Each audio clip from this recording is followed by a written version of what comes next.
Tariffs. This was the first great economic debate under the Constitution, and the few people who even know about it generally think it was about protectionism versus free trade, but it wasn't. It was actually dueling forms of government intervention, each carrying massive consequences for the future of the Republic and liberty. So on this episode, it's Madison and Jefferson versus Hamilton and Jay. But first of all, before getting to that, welcome. And thank you for joining me here on the path to liberty. My name is Michael Bolden with the 10th Amendment Center, and this is the show for Wednesday, August 27th, 2025.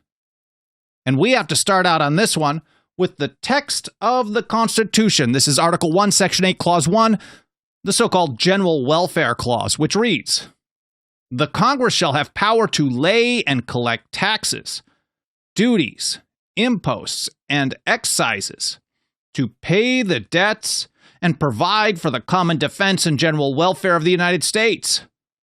But all duties, imposts, and excises shall be uniform throughout the United States." Now, for James Madison, in the first Congress, just shortly after things got started, Congress's first order of business under the new Constitution was really revenue. And on April 8th, 1789, he said, "I take the liberty, Mr. Chairman, at this early stage of the business to introduce to the committee a subject which appears to me to be of the greatest magnitude. A subject, sir, that requires our first attention and our united exertions." Now, he wasted no time at all, pointing to, well, the Treasury needs to be filled up, and he pressed for imposts on imports, what most of us would probably generally call tariffs today. He said, "The deficiency in our Treasury has been too notorious to make it necessary for me to animadvert upon that subject. Let us content ourselves with endeavoring to remedy the evil. To do this, a national revenue must be obtained." This is one of the primary reasons they even had a constitution, which we'll get to in a moment. "But the system," he said, "must be such an one that while it secures the object of revenue, it shall not be oppressive to our constituents. Happy it is for us that such a system is within our power. For I apprehend that both these objects may be obtained from an impost on articles imported into the United States." And Madison continued. He drew a line. Trade policy should really stay as free as possible. And revenue for the federal government really had to be the primary target, the primary motivation. He said, "In pursuing this measure, I know that 2 points occur for our consideration. The first respects the general regulation of commerce, which in my opinion ought to be as free as the policy of nations will admit." And this gets into the Madison-Jeffersonian proposal for reciprocity, which we'll continue to discuss as well. He said the second relates to revenue alone. And this is the point I mean more particularly to bring into the view of the committee. Now, despite all the nice talk about free trade, Madison turned around and pushed trade restrictions as a weapon through tariffs, through imposts, and he really wanted it aimed squarely at Great Britain. Of course, his proposal gave a list of things that they wanted to have these imposts on rum, molasses, some wines, teas, pepper, brown sugar, loaf sugar, all other sugar, cocoa and coffee, etc. And they left the amount blank on this, or he did. But then he had this, the weapon, on all vessels belonging wholly to the subjects of powers with whom the United States have formed treaties, or partly to the subjects of such powers, and partly to the citizens of the said states at the rate of blank. So that was going to be one rate. And another rate would be on all vessels belonging whole or in part to the subjects of other powers. So this was very important for Madison to basically say, well, if we have a treaty with you, especially when it comes to trade, then, you're going to get this rate. But if we don't, maybe it's going to be different. Obviously, the goal was to make it higher, and the target was, everyone knew, was Great Britain. Now, because James Madison wanted to get this passed very quickly, he really dusted off an old plan that everyone was aware of from the Articles of Confederation. Because in 1783, there also was one in 1781, but in 1783, the Confederation Congress, the Continental Congress, I guess we could call it as well, they proposed a 5% across-the-board duty on imports, plus specific additional duties on spirits, wines, teas, sugar, molasses, coffee, and cocoa. But because Congress didn't have the power to do that, that was not a power delegated to Congress under the Articles of Confederation, they had to send it to the states for approval. And here, from the proposal, resolved by 9 states, that it be recommended to the several states as indispensably necessary to the restoration of public credit and to the punctual and honorable discharge of the public debts, to invest the United States in Congress assembled with a power to levy for the use of the United States the following duties upon goods imported into the said states from any foreign port, island, or plantation. So they're saying, this is what we decided here in Congress. We don't have the authority to do this. So we're going to go to the states and say, this is our reasonable plan. What do you think of it?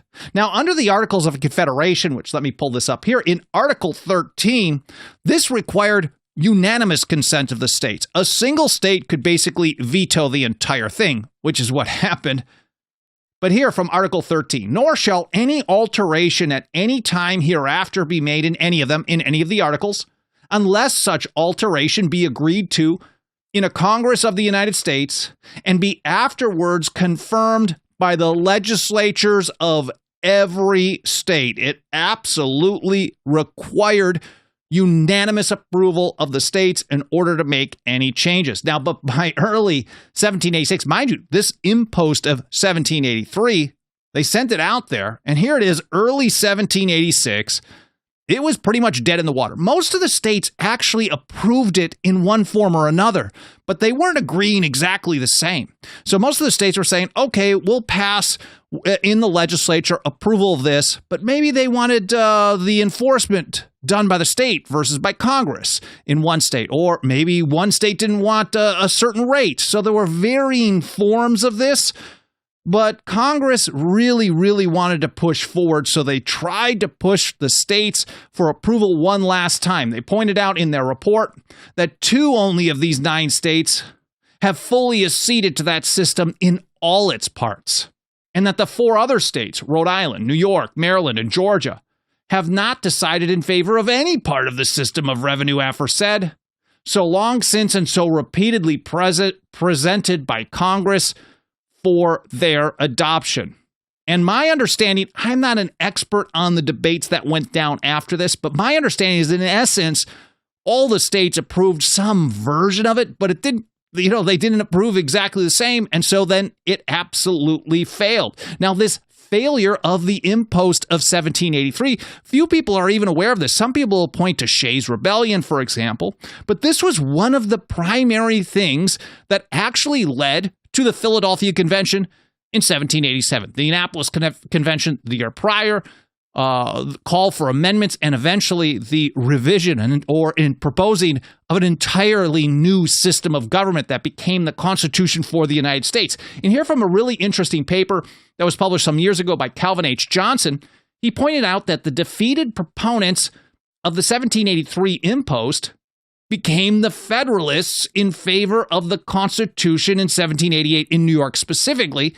I think it was actually more widespread than just New York, but New York actually brought that thing down, the 1783 impost. They technically vetoed it. I mean, not the word wasn't veto, but they didn't approve it, so they shut it down. And the party that had defeated the 1783 impost remained intact to become the anti-Federalists in opposition to the Constitution in the 1788 New York Ratifying Convention. He said the first mission of the Constitution, this is how he's describing it. I think you can probably weight it maybe first, second, or third, but this is basically one of the primary reasons they even drafted a Constitution for these United States. The first mission of the Constitution was to give Congress a tax of its own to maintain payments on the debts of the Revolutionary War. And maybe that's why it's Article 1, Section 8, Clause 1. It's also a pretty good explanation for why James Madison considered it of the greatest magnitude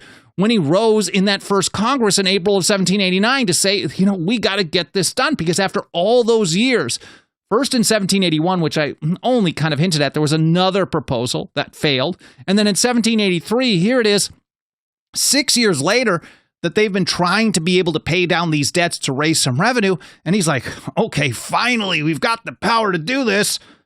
Let's get it done. And so that brings us back to 1789. And Philip Magnus over at Cato Institute writes that most expected a short debate, but surprise, surprise, that is not how it went down. Representative Thomas Fitzsimmons of Pennsylvania derailed the plan with what he describes as a hastily drawn amendment to, quote, encourage the productions of our country and protect our infant manufacturers. So if you recall what Madison did when he introduced it, he said, revenue is our primary goal, but, and he tacked it on at the very end, we also need to make sure that we can change the various rates depending on what our relationship is with other countries. They basically wanted a reciprocity approach. So Madison pushed back on this pretty hard. Raising revenue was supposed to be the primary and immediate goal, not protecting or encouraging domestic production or business or anything of the sort. And he said, however much we may be disposed to promote domestic manufacturers, we ought to pay some regard to the present policy of obtaining revenue. Again, he went through much trouble for many years, shepherded a new constitution through the Philadelphia Convention. He didn't even get the version that he wanted. He wanted something with much more centralized power. And credit to him, rather than trying to twist it into that, like others, he certainly advocated for what was passed the best that he could. I give him definitely a lot of credit on that. But anyways, so he's saying, look, we've been trying to get this revenue thing dealt with for years. All the way back to 1781, here it is in 1789, they're struggling to pay debts, and that's going to lead to a problem. He said it may be remarked also that by fixing on a temporary expedient for this purpose, quick aside, that line, he's pointing out that it's very clear, and he already pointed this out previously. He said, look, we got to get this done fast. Part of the reason he wanted to get it done fast is because there were spring imports coming, and he wanted to be able to get them taxed for revenue for this year. Otherwise, they'd have to wait for another season on various products. So that was definitely an issue at the time. And so he understood, and everyone understood, that various versions or something very similar in the impost of 1783 was approved by a lot of the state legislatures, if not all of them. And even though there was some opposition throughout that whole process, he knew that, hey, let's at least just get this on the books. This is something that didn't have a lot of opposition to the principle of this flat rate plus taxing these other goods, and then we can deal with other stuff later. We just got to get this cash in here. Madison almost seems a little desperate on this. But anyways, he said, we may gain more than we shall lose by suspending the consideration of the other subject, the protecting duties, until we obtain fuller information of the state of our manufacturers. Now, to be clear here, he didn't immediately say this isn't authorized to do. He's just saying this is a bad strategy. This is bad policy at this time, and we really need to focus on what we need to focus on. Don't you people understand we need some loot here fast? Now, even with Madison holding the line on revenue as being the primary goal here, regional interests quickly, they clashed. And here he is. This is a letter to Edmund Pendleton in April of 1789 on the 19th, so just 10 days later or 11 days later. In settling the rate of duties, the ideas of different quarters in northern and southern, eastern and western, do not entirely accord, because, of course, his proposal that he introduced, it left open blanks for what was going to be taxed at what amount and the like. He said, but the difficulties are adjusted as easily as could be well expected. But if the duty should be raised too high, The error will proceed as much from the popular ardor to throw the burden of revenue on trade as from the premature policy of stimulating manufacturers. So he's really doing kind of a balancing act here, trying to focus on revenue and dealing with these various interests. And there were a lot of people who were parts of those various interests. Now, South Carolina's Thomas Tudor Tucker. You may be familiar with St. George Tucker. This is the same family. He blasted the plan and warned that tariffs would hit some states hard and basically act as a burden on others, as a subsidy to the ones that were getting the best deal. They called these bounties. A state would have a bounty because it was an unequal treatment throughout the tariff.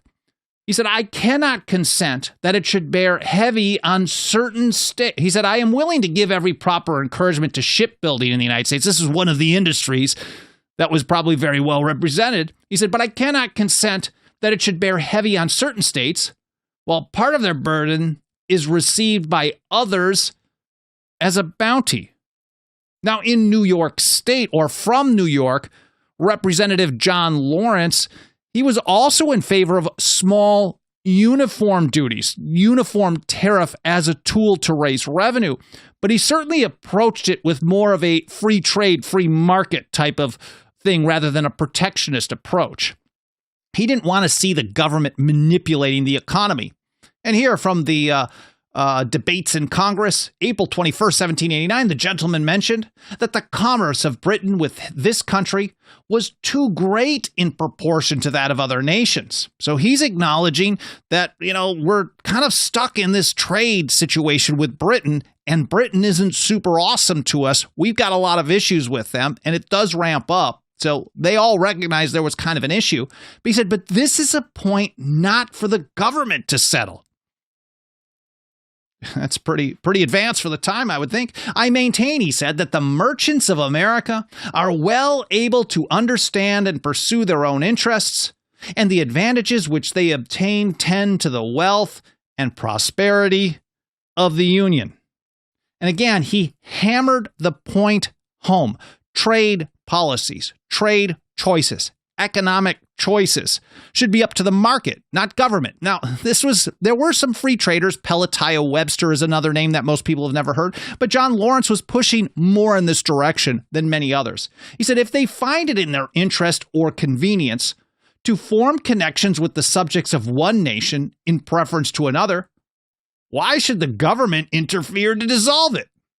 They should be left to themselves, like the industrious bee, to gather from the choicest flower the greatest abundance of commercial sweets. Now, the entire proposal, because there were debates over rates on various things and people wanting to do some protectionist measures, and then, of course, whether or not the Madisonian approach of different tariff rates per country based on your status and relationship with that country, well, it really turned into a pretty vicious regional clash of interests. And here from the National Archives, the editors there write, the clash of sectional feelings could scarcely be submerged. Southerners feared high duties on foreign ships would result in prohibitive freight rates.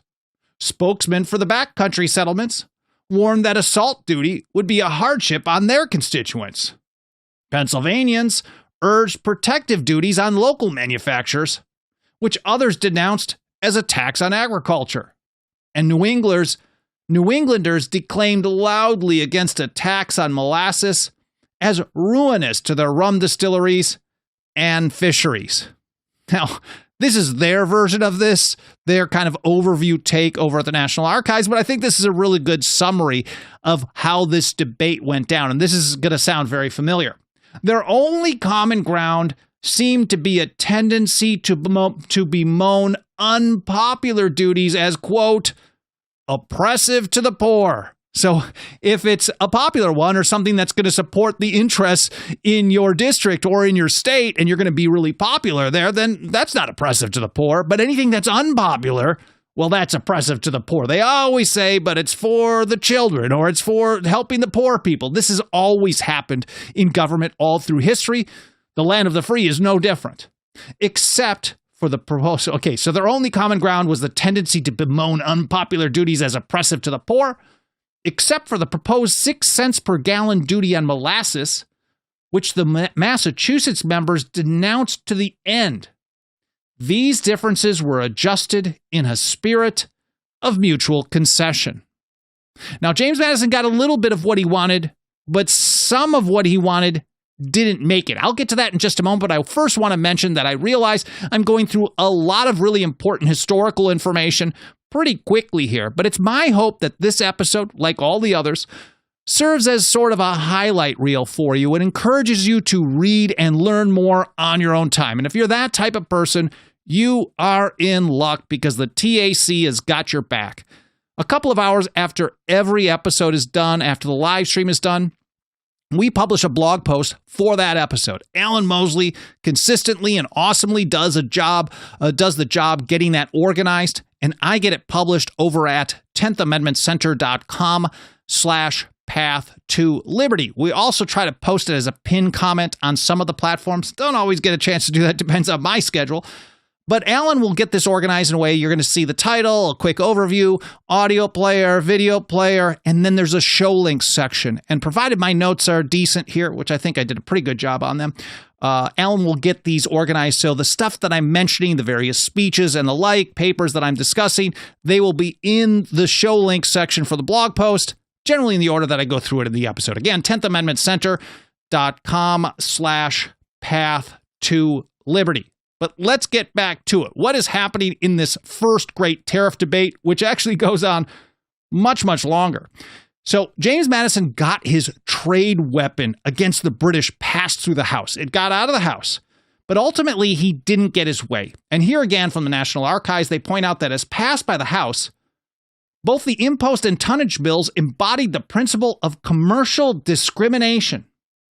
Distilled spirits imported from treaty partners with the United States were to pay less duty than those imported from countries without a treaty. And treaty nations were to pay a smaller tonnage duty.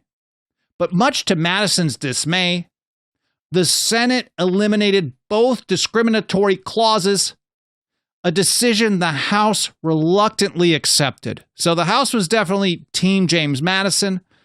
They got this thing passed in a way that Madison really was pushing for. He really got this done. I think he had a lot of popularity there, a lot of support, even from the opposition. They dealt with it. But Madison and his people basically overrode that, went to the Senate. The Senate said, They stripped it out, sent it back. So you had the flat, basically the duties that were included, that were spelled out. Very similar to what was done or proposed under the Articles of Confederation, but they stripped out that commercial discrimination approach, that tool of foreign policy against the British that Madison wanted in there.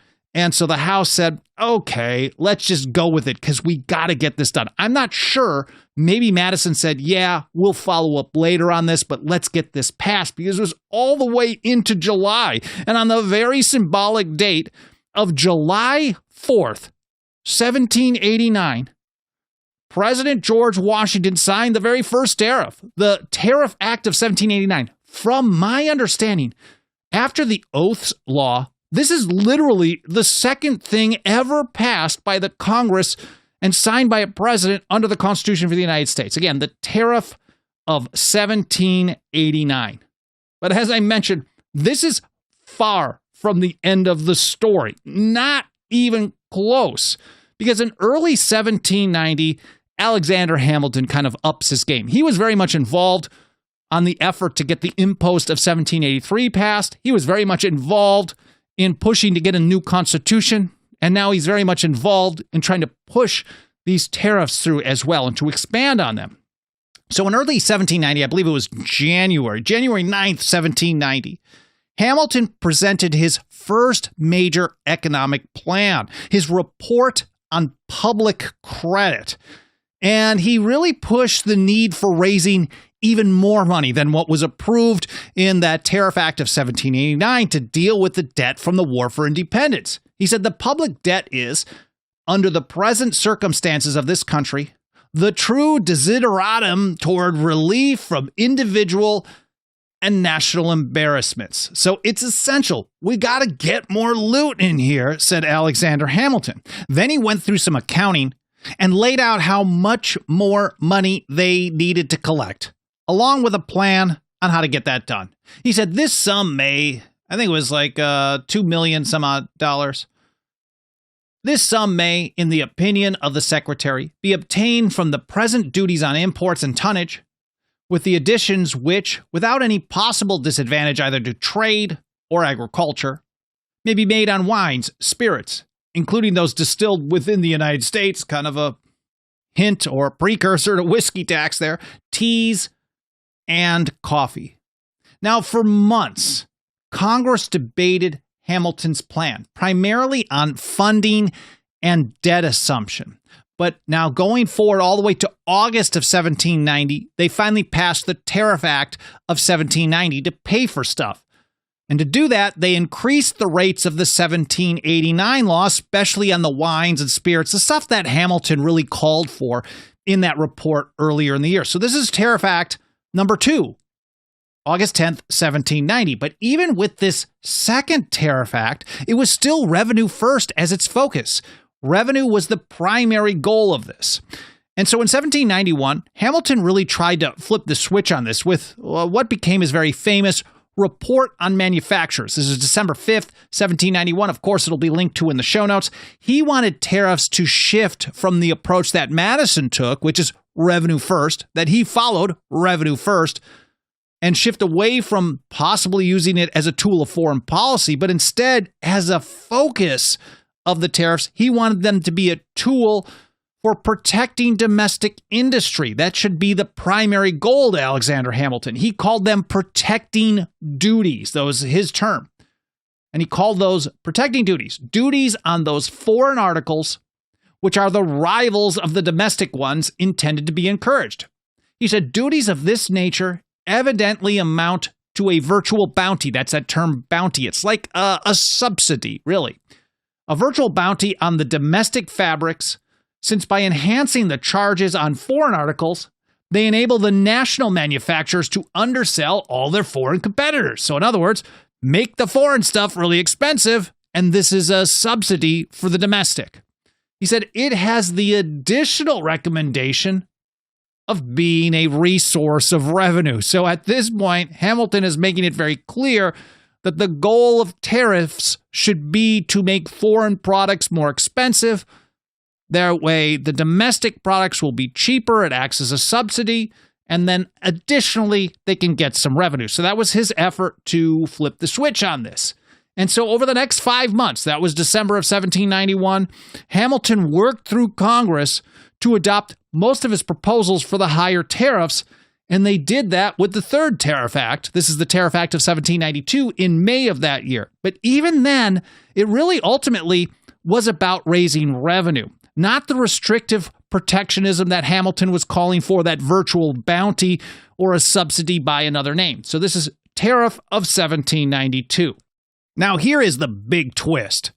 Both Thomas Jefferson and James Madison, plus their entire side of, I guess we could say, the political spectrum, they were pretty vehemently opposed to the Hamiltonian protectionist plan. But it was the people who wanted protectionism, the manufacturing interests, they started shifting away from Alexander Hamilton and moving over to the Jefferson-Madison side. And it's kind of a combination of things. Partly, the stuff that Hamilton was calling for, he wasn't actually getting implemented. Was he failing on it? Or was he really not pushing for more as much as they wanted? I don't actually know. He was getting revenue rates raised or tax rates raised, but it wasn't seen as super protectionist. So they started moving over to Jefferson and Madison. You might be thinking, well, why would they do that? But it's because these interests, they saw the Jefferson and Madison approach as actually being more protectionist in practice than even Alexander Hamilton's. Maybe this will make sense here in just a moment. First up is Thomas Jefferson. His report on Congress, which they waited for quite some time, December of 1793, he was about to step down, leave office.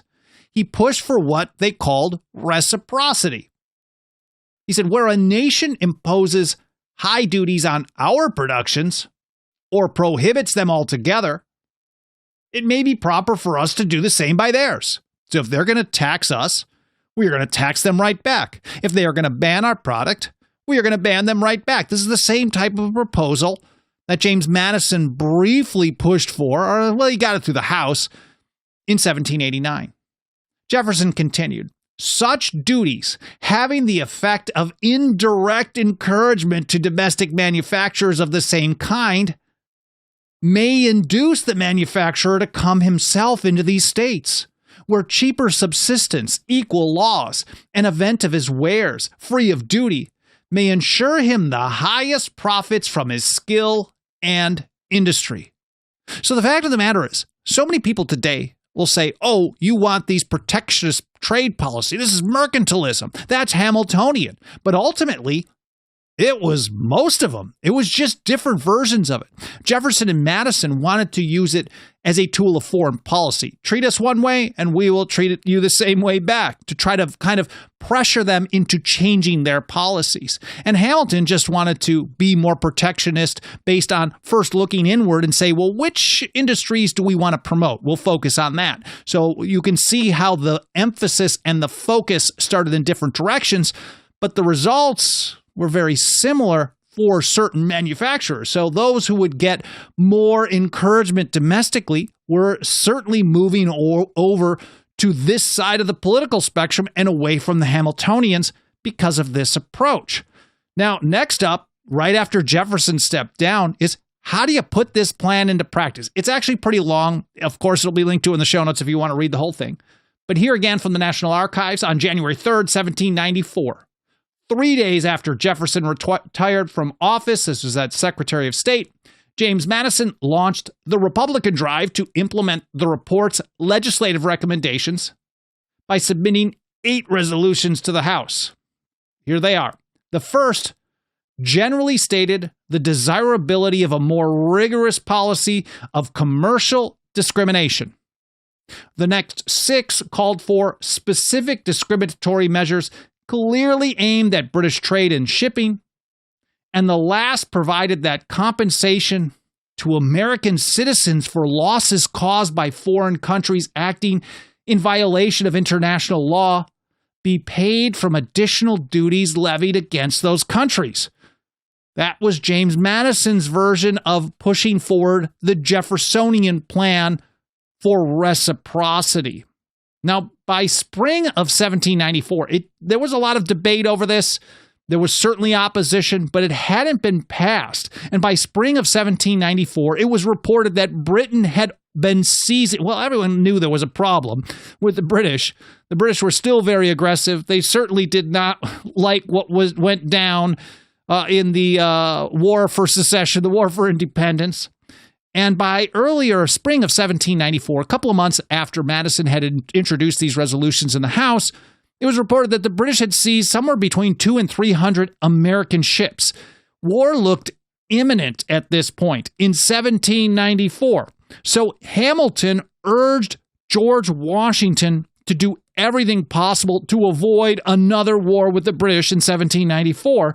And part of that was work to reject the path pushed by Jefferson and Madison.